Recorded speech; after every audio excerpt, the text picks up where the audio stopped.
zamantakewar rayuwa na wannan duniya yaya muke jin shi.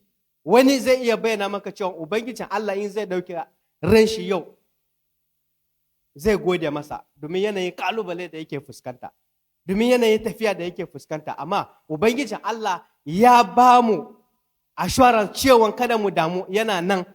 Inda ba mu same shi da sauki ba, alkawalin daga Ubangijin Allah, bari mu tsaya da karfi zai maido mu ci gaba da tafiya kamar yadda ya halarce mu, kamar yadda nufin Ubangijin Allah yake. Amma yana bukata mu yi menene? Addu'a.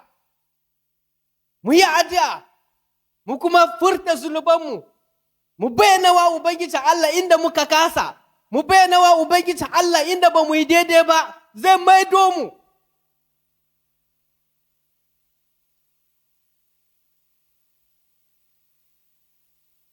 Mu nemi taimako ta wajen yin addu'a ga Ubangijin Allah, ya ce mu furta zunubanmu, mu bayyana masa, zai warkar da ƙasarmu.